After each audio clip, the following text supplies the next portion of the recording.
sabia que um dia vai crescer e tudo vai ficar diferente? Porque por mais que a gente não perceba, às vezes se recusa a acreditar, o tempo voa. E com ele, mais do que a minha imagem, o risco é deixar de lado minhas ideias, meus sonhos, minhas vontades, minha essência. Esquecer quem eu sou. E você nem percebe. Você já pensou nisso? O problema é que a vida passa diante dos nossos olhos e a gente nem percebe. E depois, tarde demais, vai querer saber o que fez de bom, sem ter tempo de recuperar. Enquanto dá tempo, faça a sua vida valer a pena, antes que seja tarde. Estamos falando em medicina e espiritualidade. Espiritualidade é um conjunto de crenças e experiências que podem trazer significado e vitalidade à vida, enquanto que medicina é uma área do conhecimento que se dedica ao diagnóstico e tratamento das doenças. A espiritualidade pode ser entendida como uma experiência que uma pessoa tem em relação a si mesma e aos outros e à natureza. Ela pode ser expressa por meio de práticas como oração, meditação, participação religiosa ou conexão com a natureza. A saúde espiritual é a dimensão do bem-estar que está relacionada às crenças e à fé de uma pessoa. Para alcançar o bem-estar espiritual, é necessário ter liberdade para exercer a fé, os valores e o propósito pessoal. A medicina e a espiritualidade estão relacionadas desde os primórdios da humanidade. Naquela época, as doenças eram atribuídas à influência de deuses e espíritos, e o tratamento e a cura eram feitos por responsáveis pelos grupos ou cultos religiosos. O cuidado espiritual, na maioria da medicina de família, baseia-se na escuta ativa e respeitosa, respeitando as individualidades. Medicina e espiritualidade se unem para cuidar da saúde de forma integrada. Valores positivos ajudam a enfrentar o sofrimento e aumentam as possibilidades de cuidados, o que reduz muito o custo da medicina tradicional. Conhecimentos e práticas ancestrais, geralmente vistos como subjetivos, ganham cada vez mais respeito da ciência e da medicina para seus resultados. Estudos já comprovam que a espiritualidade são necessariamente ligadas a uma religião. Por exemplo, tem efeitos positivos sobre quem passa por algum sofrimento, seja físico, emocional ou mental. Embora os mecanismos de como os valores espirituais agem no organismo ainda estão sendo estudados. Profissionais de saúde já perceberam que a abordagem é válida. A Organização Mundial da Saúde, inclusive, reconheceu oficialmente e inseriu a espiritualidade em seu conceito de saúde. No âmbito da pesquisa, a espiritualidade são rápidos em esclarecer que não se trabalha com religião. Isso envolve dogmas, crenças e religiosidade. É quando a pessoa tem uma religião e incorpora isso dentro da sua vida. Espiritualidade é um guarda-chuva muito mais amplo, que agrega quem tem ou não uma crença. E são as emoções, sentimentos que norteiam nossa vida de relacionamento conosco e com os outros, em casa e no trabalho. O Dr. Avezum, que faz parte da Sociedade de Cardiologia do Estado de São Paulo, fez um trabalho e o especialista participou de um congresso promovido pela entidade, na qual, apresentadas as pesquisas sobre o tema, diz: a literatura científica mostra escalas de questionários que avaliam gratidão disposição ao perdão e aponta que indivíduos que têm mais gratidão dentro da vida de relacionamento, eles têm maior ocorrência, aliás, têm menor ocorrência de doenças cardiovasculares. Indivíduos com disposição a perdoar também têm essa vantagem. Já os sentimentos como raiva, ira, dificuldade em perdoar ou falta de gratidão têm uma ação contrária. Você tem maior descarga de noradrenalina, de hormônios, como o cortisol, que são liberados na situação de estresse. Esses hormônios provocam uma reação inflamatória que altera a coagulação do sangue. Portanto, predispõe o paciente a ter infarto, acidente vascular cerebral. Então ele acrescenta que o excesso de adrenalina aumenta a pressão arterial, a frequência cardíaca, que pode causar arritmia e até morte súbita. Em momentos de raiva, o cortisol baixa a imunidade, propiciando o surgimento de condições que a pessoa já está predisposta a ter, o que leva a variar problemas de coração, até gastrite, úlceras e desordens psicológicos. Embora seja normal ter esse tipo de sentimento, já que a raiva é uma emoção básica humana, é possível encará-la de forma positiva. Na ciência, de acordo com os estudos e revisões literárias e científicas, a espiritualidade fornece recursos para que se aumente a influência das emoções positivas e se reduza aquelas que vão conduzir a problemas maiores, ou seja, as emoções negativas. Ao entender que sua vida está sob controle de algo ou alguém maior, que é fora do seu domínio, a pessoa tende a enfrentar o sofrimento de forma mais positiva. A certeza de um suporte além faz com que a angústia diminua e os sentimentos favoráveis tragam maior conforto para os pacientes.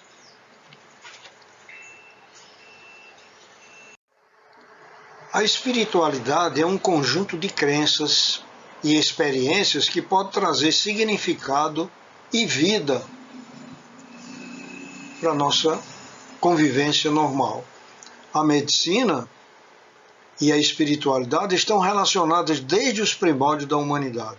Naquela época, as doenças eram atribuídas à influência de deuses e espíritos, e o tratamento e a cura eram feitos por responsáveis pelos cultos religiosos.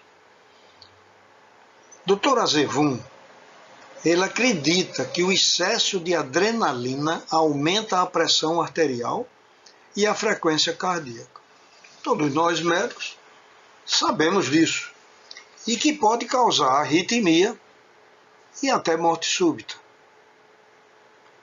Em momento de raiva, o cortisol baixa a imunidade, propicia o surgimento de condições que a pessoa já está predisposta a ter, o que pode variar de problemas no coração até gastrite, úlceras e desordens psicológicas, embora seja normal ter esse tipo de sentimento. Já que a raiva é uma emoção básica humana, é possível encará-la de forma positiva. Na ciência, de acordo com os estudos e revisões literárias e científicas, a espiritualidade nos dá recursos para que se aumente a frequência de emoções positivas que vão nos ajudar a conduzir a problemática com maiores chances de ela não nos prejudicar.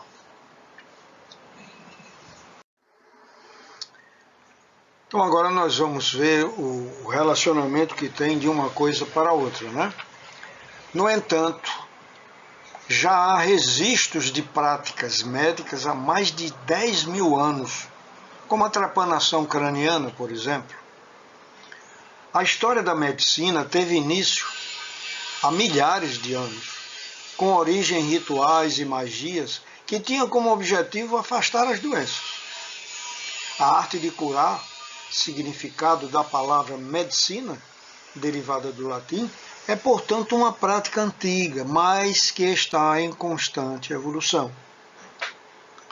Espiritualidade pode ser entendida como um conjunto de crenças que traz vitalidade e significado aos eventos da vida. É uma propensão humana para o interesse pelos outros e por si mesmo. Então ele atende às necessidades para nós conseguirmos encontrar razão e preenchimento de nossas vidas. Para nós termos sempre a esperança, né, e a vontade para viver.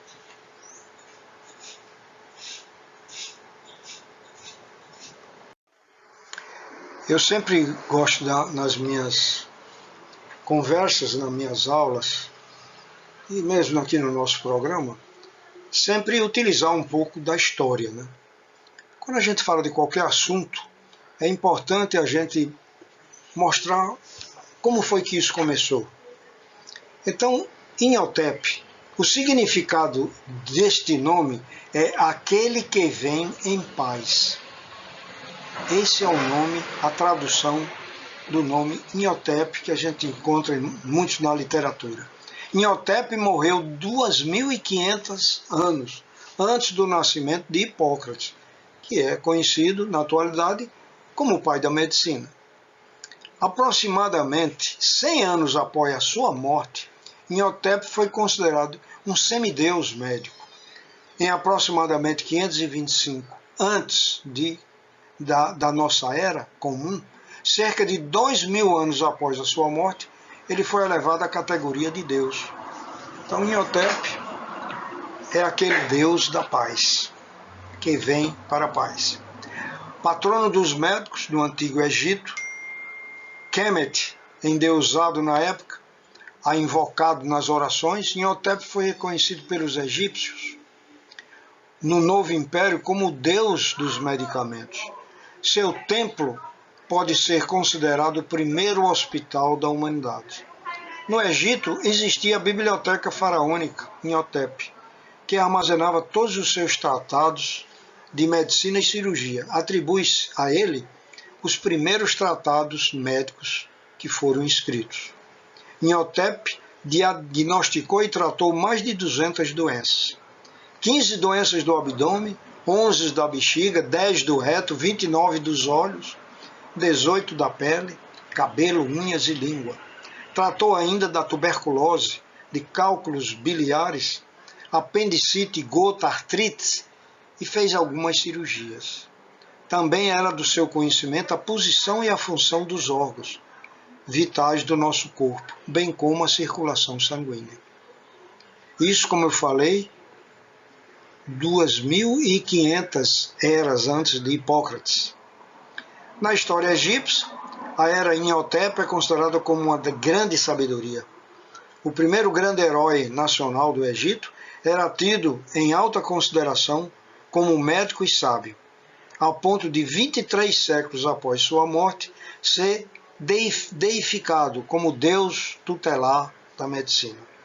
Os gregos, por sua vez, deram-lhe o nome de Imútes e identificaram com Asclépio, que é filho de Apolo, e Esculápio, conhecido como Deus dos romanos, Deus da ciência médica, e Hermes Trismegistus, que era dizer 3 vezes grande. Então aí vocês têm uma história real da medicina, que quando a gente fala normalmente em todos os lugares, a gente diz assim, Hipócrates, o pai da medicina. Mas 2.500 anos antes do nascimento de Hipócrates, nós já tínhamos o Imhotep e essa história rápida que nós conversamos aqui com vocês. Quando falamos em medicina, não podemos esquecer de Hipócrates, que existiu no século V a.C., na ilha de Kos, lá na Grécia. E nos deixou esse legado, que é o juramento de Hipócrates, que ainda hoje ele é recitado a cada turma de médicos que se formam, para que eles possam cumprir essa promessa tão sagrada da medicina, que aqui então gostaria de falar para vocês. Prometo que ao exercer a arte de curar, mostrar-me-ei sempre fiel aos preceitos da honestidade, da caridade e da ciência. Penetrando no interior dos lares, meus olhos serão cegos, minha língua calará os segredos que me forem revelados, os quais terei como preceito de honra. Nunca me servirei da profissão para corromper costumes e favorecer o crime. Se eu cumprir este juramento com fidelidade, goze eu para sempre a minha vida e a minha arte de boa reputação entre os homens. Se eu infringir essas leis, que me suceda o contrário. Então esse é o juramento hipocrático, que às vezes o estudante de medicina recém-formado está tão emocionado lá na hora de receber o seu diploma, que ele esquece que nesse juramento tem tanta coisa que é fundamental para ele e para o paciente. Então, o que é bom na espiritualidade e o que é bom na medicina? Então, vejam agora como é interessante a junção da espiritualidade e a medicina.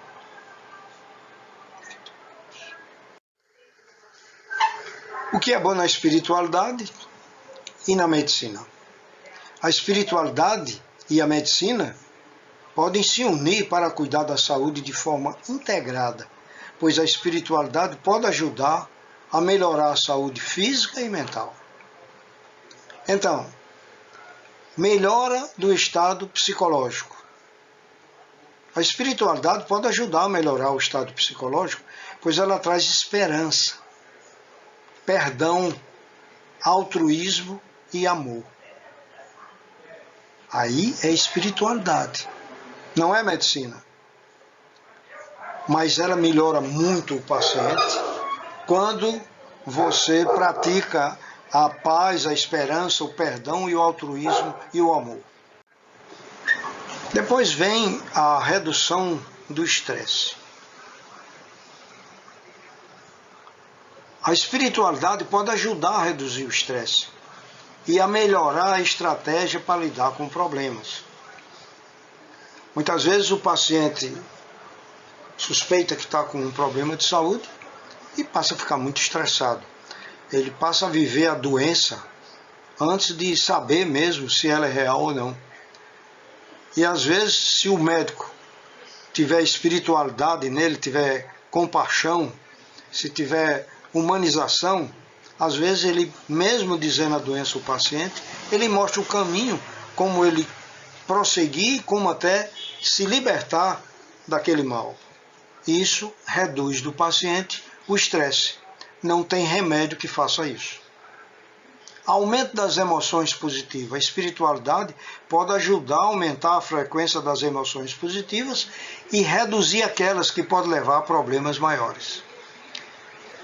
Cuidado mais holístico. Na prática médica, reconhecer e respeitar a espiritualidade e a religiosidade pode resultar em um cuidado mais holístico e centrado no paciente. Depois, estado de espírito. O estado de espírito do paciente interfere na farmacocinética, ou seja, na absorção e distribuição do remédio no organismo. Algumas atitudes que podem ajudar a desenvolver a espiritualidade são reconhecer o seu papel no mundo, ser grato, praticar o perdão, oração e dialogar com Deus. Ora, minha gente, isso tem tanta coisa aqui, sabe? Reconhecer o seu papel no mundo. Tem pessoas que nunca parou para pensar, o que eu estou fazendo aqui? Depois, ser grato. Nós deveríamos estar o dia inteiro agradecendo a Deus. Tanta coisa que nós temos. Basta você sair no meio da rua e olhar para as calçadas. Você não gostaria nunca de estar numa situação daquela e às vezes você está num berço esplêndido e achando ruim. Então, ser grato e praticar o perdão, isso é muito difícil. você ter uma raiva, um ódio de uma pessoa, perdoar ela. A oração é importante. E o diálogo que você pode ter com Deus, que é um tipo de oração que nós conhecemos também. Medicina e espiritualidade baseado em evidências. Hoje nós médicos, todas as pessoas que estudam as ciências, se fala muito em medicina baseada em evidências. O que é isso? A medicina baseada em evidência é uma prática médica que integra a experiência clínica com a análise crítica e aplicação racional de informações científicas. Isso é medicina baseada em evidências. Reconhece que a prática médica depende de fatores individuais do paciente, como valores pessoais, familiares e de experiências médicas do profissional de saúde. A espiritualidade pode ser uma fonte de conforto, bem-estar, segurança, significado, ideal e força para muitas pessoas. Há evidências de que pessoas com uma espiritualidade bem desenvolvida tendem a adoecer menos, ter hábitos de vida mais saudáveis e se recuperar mais rapidamente quando adoecem. A Organização Mundial da Saúde reconheceu oficialmente a espiritualidade e a inseriu em seu conceito de saúde. A denominada medicina baseada em evidências originou-se no movimento da epidemiologia clínica anglo-saxônica, iniciado na Universidade McMaster, no Canadá, nos anos 90. Então, essas informações é para que a gente possa levar a sério o que se faz em medicina associado à espiritualidade. Agora, existem esses pontos chaves que nós precisamos lembrar daqui por diante, que nos será muito útil. Esses pontos chaves são doenças da alma, a gente escuta muito falar, doenças da alma, doenças emocionais e doenças psicossomáticas.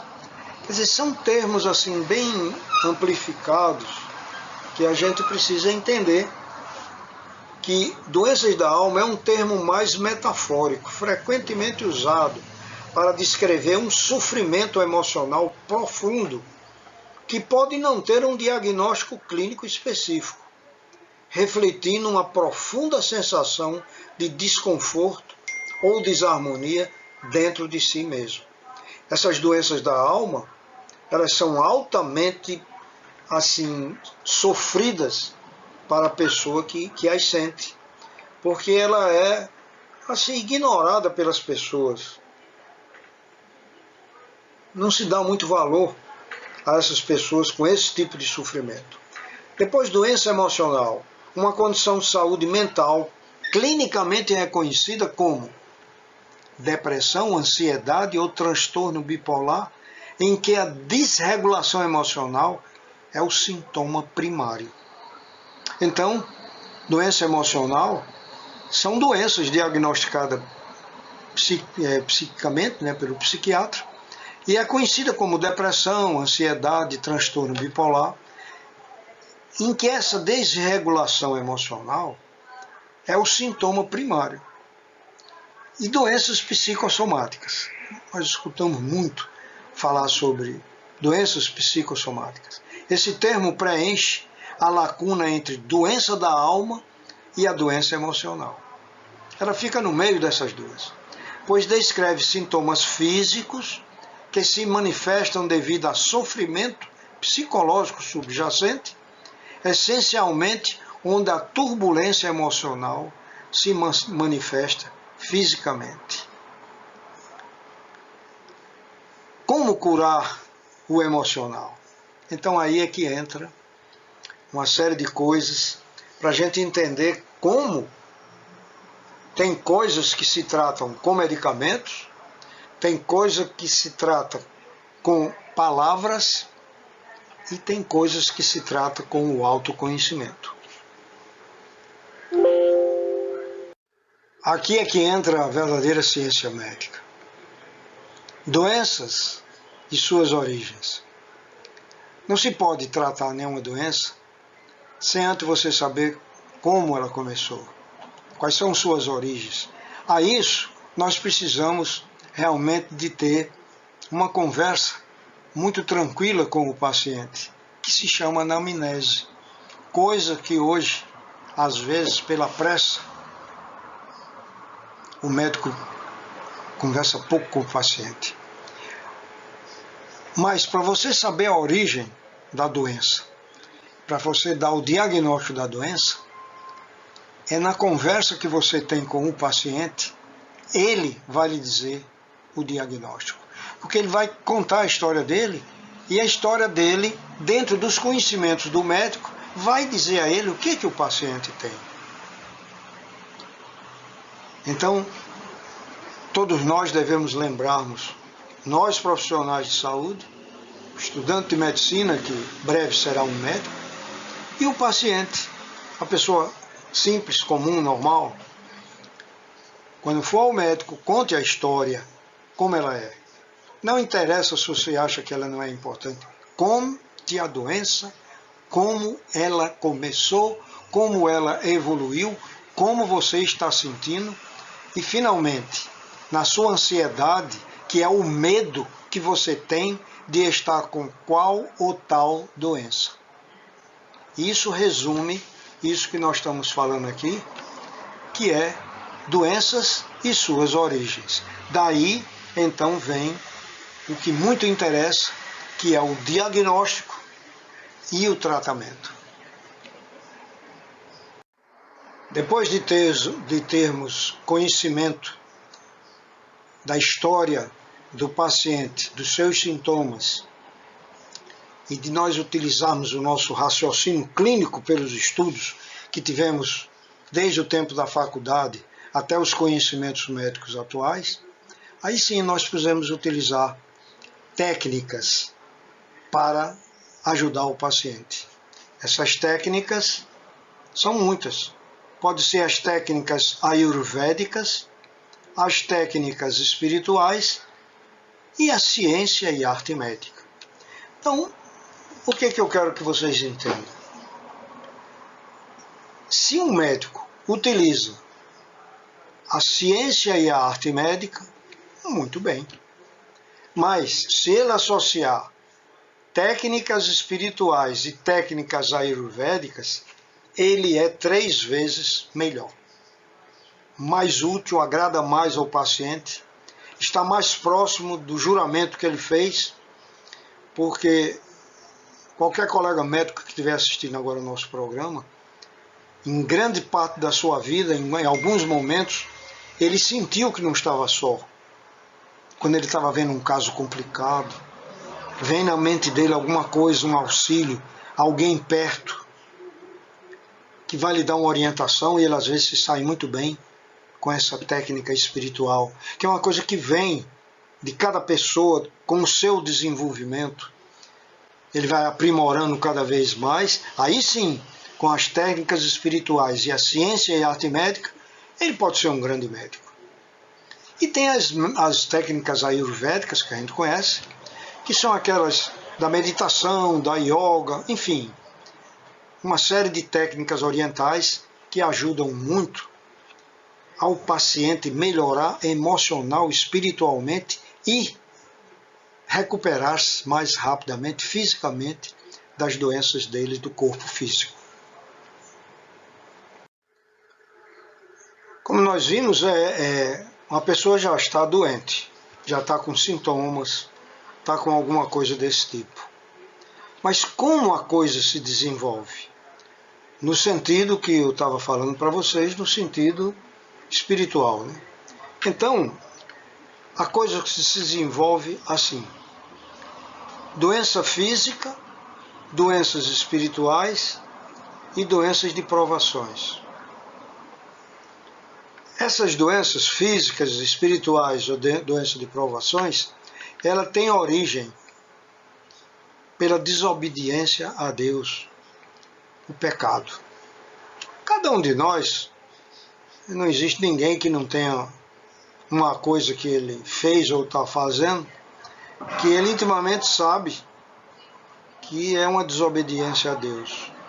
E toda vida que se fere uma lei divina, existe um castigo. Consequentemente, é o pecado.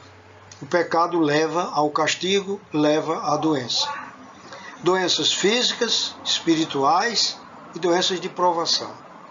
Então, desobediência a Deus, que é o pecado. O grande problema é agora aqui, nesse esquema que eu fiz. Uma vez sendo originado o pecado, uma vez você tendo o pecado, a maioria das pessoas sente culpa. A culpa não resolve o problema.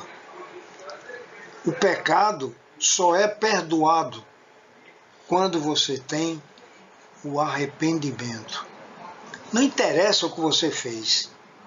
Se você realmente se arrepender, por dizer, eu reconheço que isso se arrependeu.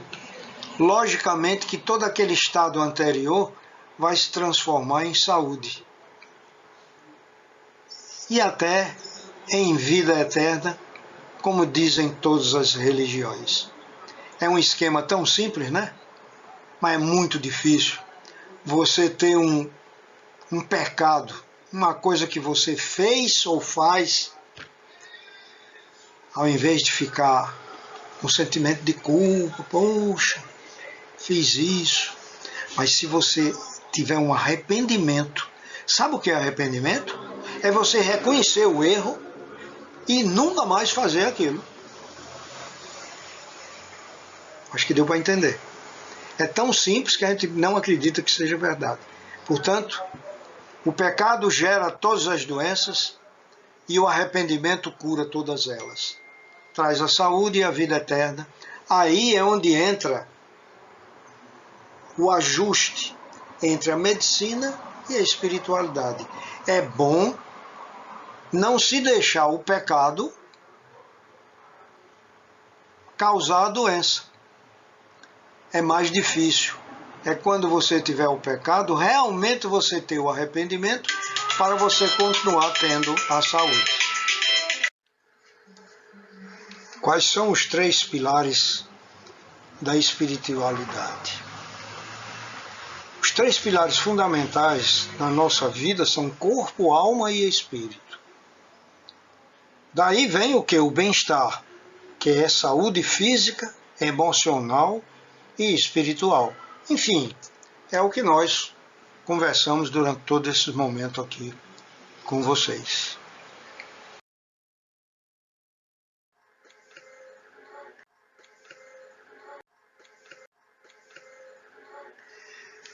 Se deseja saber mais alguma coisa, necessite de mais 15 minutos, que é esse último momento do nosso programa.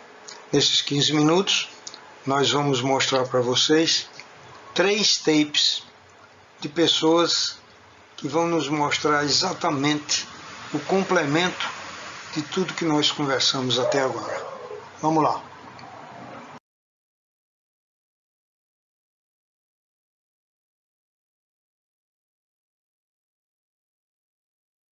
Da histologia. E daí surgiu um novo tema, que é a medicina quântica celular. Ou seja, nós compreendemos que sintomas em órgãos e tecidos do corpo, físico, biológico, eles têm origem na mente e nas emoções. Falando em outras palavras, sentimentos negativos de raiva, medo, tristeza, ódio, culpa, qualquer que seja um sentimento negativo, destrutivo que você tenha, que foi gerado por traumas, se ele não for convenientemente trabalhado e curado, ele vai ser reprimido no inconsciente e ele vai gerar toda uma pulsão que vai terminar somatizando, formando lesões nas células, perturbando a função celular e, por conseguinte, a função de todo órgão. Então, por trás de toda doença, sempre existe um componente psíquico que mantém essa doença viva, que faz essa doença acontecer. Então, no inconsciente de uma pessoa, na psicologia dela, na mente e nas emoções dessa pessoa, os conteúdos psíquicos dela que ela guarda dentro do seu inconsciente, são geradores de doenças. Formam, através da somatização, lesões, alterações no funcionamento do corpo biológico. Essa foi a grande sacada que veio pós-psicomedicina. Então, esse trabalho eu estou aqui apresentando a vocês agora, que estão aqui no canal de Medicina e Espiritualidade. E é muito interessante porque ao longo do meu estudo médico tradicional na faculdade aqui de Pernambuco, que foi de 92 a 98, eu também fui elaborando e desenvolvendo a psicomedicina. E percebendo, por exemplo, que quando uma pessoa entrava no consultório com uma tuberculose ou com uma pneumonia, eu via que ali tinha uma pessoa muito triste. Porque o sentimento de tristeza, ele somatiza no pulmão, formando doenças pulmonares. Eu via que uma pessoa com gastrite, que chegava para mim no consultório com uma úlcera, era uma pessoa que estava profundamente magoada e ferida com pessoas muito amadas por ela, que a decepcionaram, que a frustraram. Existe muita decepção, frustração, mágoa afetiva na gastrite.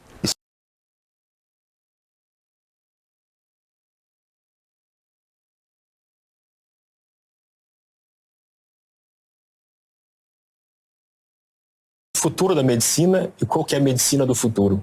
Nossa, isso é muito filosófico que eu vou falar. Primeiro, eu sou um privilegiado porque eu recebo as informações mastigadas dos colegas do Brasil inteiro. Resume, eu sou muito grato ao Caio Salvino, que ele resume os estudos para mim, ele que dá credibilidade para os estudos. Então a gente acaba estudando muito. Quando eu estou fazendo uma consulta de uma doença nova no consultório, eu estudo. Mas a medicina do século XXI, a medicina, se assim o quiserem, ela vai ficar muito no algoritmo diagnóstico. As cirurgias robóticas vão prevalecer. E a medicina do século XXI, baseado no que eu acredito, na percepção, na biologia de crença, com Bruce Lipton, que a gente vê que as pessoas têm uma... Por que, por exemplo, você tem o câncer de mama? Na Angelina Jolie, por exemplo. A Angelina Jolie, ela operou, mas 50% não tem. Qual a conclusão que você chega? Esse gene não é 100% determinante para gerar câncer. Por quê? Porque o cérebro da célula hoje não é o núcleo, é a membrana que recebe os sinais. Então, por isso que as tristezas... O Zateni falava, o que mata não é o colesterol, é a raiva, é a mágoa. Então, o que eu quero dizer, a medicina do século XXI vai tomar consciência que os pensamentos são muito importantes. Por isso que a disciplina de cardiologia, de oncologia, estão cada vez mais valorizando os hábitos. Então, fala hábito de nutrição, hábito de você fazer atividade física, só que algo maior do que isso. Se você está se cuidando, está fazendo atividade física, está se alimentando, você está com pensamentos positivos em relação à sua saúde. E pela física, pensamento é energia. E pela biologia de crença, tem o eixo neuroimunoendócrino, que determina substâncias que vão agir na membrana. Então você vive aquilo que você percebe. Então eu acredito que os grandes médicos do futuro vão ser aqueles que vão mudar a percepção do indivíduo. Isso que vai ser, para estimular ele a ter vida. Depois que o leite derramou, não. Aí nós temos várias soluções. Tem tratamento para câncer, tem tratamento para desentupir artéria, tem tudo isso. Mas a medicina do século XXI, o ser humano na execução de tratamento vai ser cada vez mais substituído. Na execução de diagnóstico, vai ser cada vez mais substituído. Que nem aquele xadrista, o russo Spark, sempre ganhava do computador, um dia ele perdeu. Então isso vai acontecer. Agora eu repito aqui, o amor, o carinho, a atenção, da fé que ele vai ficar curado, isso é uma coisa que vai ser cada vez mais valorizado. Técnicas de você meditar, de você trazer para o molde de programação com onda teta vão ficar cada vez mais fortes.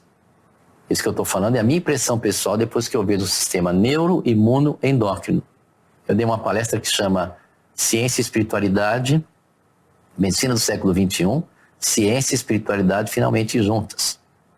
Então você pega, o Buda fala, nós somos o que pensamos, tudo o que pensamos é aquilo que vivemos, com nossos pensamentos transformamos o mundo. Jesus Cristo falava, você precisa crer, senão você não vai ver. Então é quando você acredita.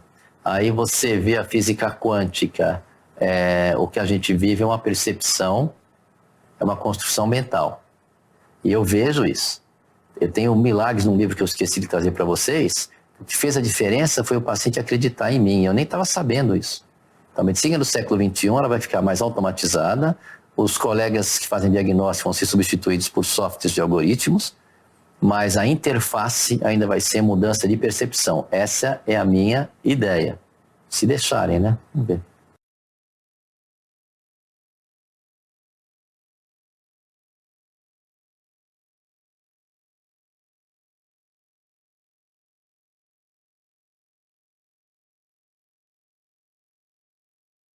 Bom, estamos aqui com o Dr. Avezum.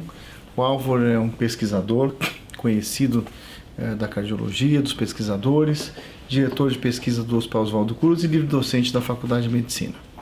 Então, vamos falar um pouquinho, você que estuda muito o assunto, aliás, sua tese de docência, não sei se teve relação com isso ou não, sobre espiritualidade e medicina.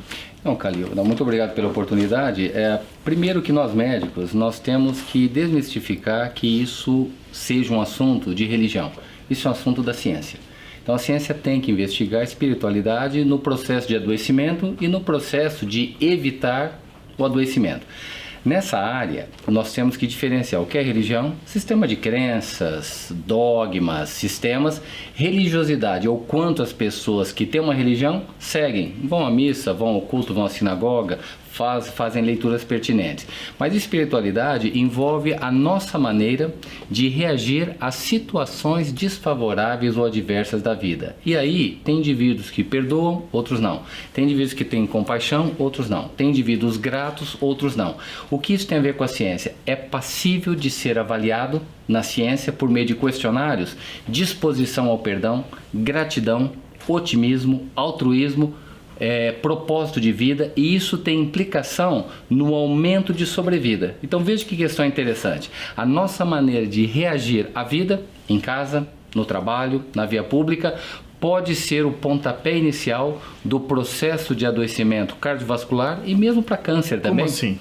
Por exemplo, um indivíduo que não perdoa, ele fica ruminando, ele tem uma descarga de hormônios que são nocivos. Imagina um indivíduo que não perdoa por meses, anos ou décadas. Então, todos os dias ele está bombardeando as artérias, ele tem vasoconstrição, a artéria fica mais fechada, ele pode aumentar a formação de coágulo dentro das coronárias pelo simples processo de não perdoar. Isso é cientificamente comprovado? Nós temos estudos de associação, isso já é um pontapé inicial, e temos Que a é associação mostra que o indivíduo que não tem prontidão ao perdão tem mais chance de desenvolver doença coronária. Isso é Está científico. associado, é científico. O segundo ponto e a intervenção? Quer dizer que se nós ensinarmos o indivíduo a perdoar, ele pode ter redução de eventos. Tem sugestão preliminar muito boa mostrando que aqueles que fazem um programa para aprender a perdoar, olha que coisa interessante, quer dizer que é possível tornar-se grato, perdoar? É possível.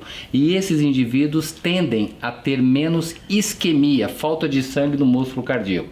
Então nós estamos entrando numa outra, sim, uma nova área. É outra área e outra etapa da medicina, talvez, Sim. não sei. E talvez, Calil, isso que eu coloco ainda merece comprovação. Mas vamos só, ousar um pouco nesse momento aqui com você e com todos que estão nos ouvindo. E se, no nosso processo de adoecimento, tudo começar na maneira que nós reagimos à nossa vida. Nós vamos ter que rever a medicina, porque o que a gente vê hoje é quando a doença se manifesta.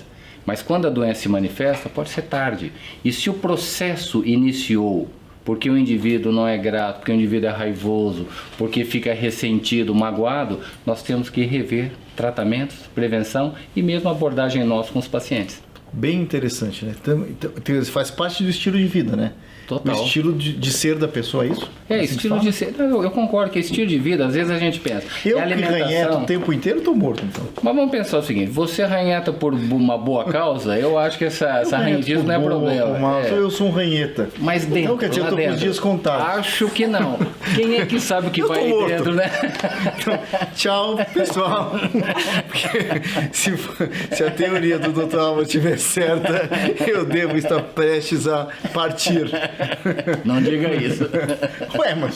Porque eu ranheto o tempo inteiro. Vai ver o seguinte. Eu sou um ranheta, entendeu ou não? Eu entendo. Agora vamos supor, se lá dentro você não é aquele indivíduo que fica colocando mágoas no congelador, que não fica ressentido, que não fica reeditando. Eu só arranhento. É só na hora. Depois tá tudo bem? Arranhento com tudo. Então, mas eu acho assim... Tá sol porque tá sol. Tá chuva porque tá chuva, entendeu? Mas você sofre com isso. Se o indivíduo não sofre com isso, então tá tudo bem. A questão é ficar sofrendo. Acordar e dormir com aquela questão não resolvida por falta de talvez um bom ajuste às situações da vida. Eu gostaria até de comentar, Calil, que não tem nenhum ser humano no planeta que não tenha essa circunstância. Dentro de casa, no trabalho, na sociedade. De relacionar-se e na hora de se relacionar, usar os sentimentos errados.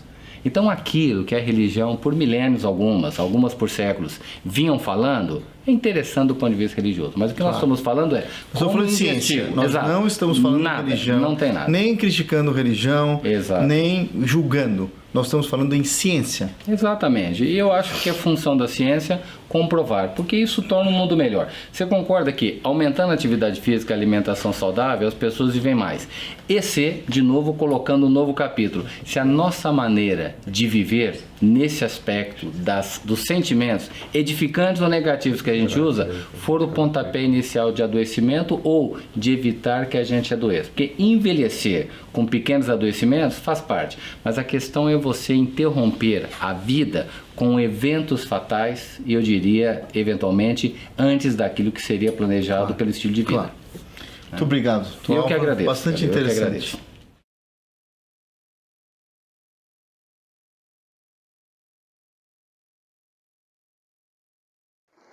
Bem, assim terminamos mais este programa, Saúde é Tudo, mostrando a origem e como se processa melhor o tratamento da saúde com a medicina e a espiritualidade. Agradeço a vocês o tempo que dispensaram para que possamos divulgar isso para todos vocês. Estejam sempre conosco nos nossos programas, que são semanais, trazendo sempre uma história, trazendo sempre um conhecimento que é de valor para todos nós.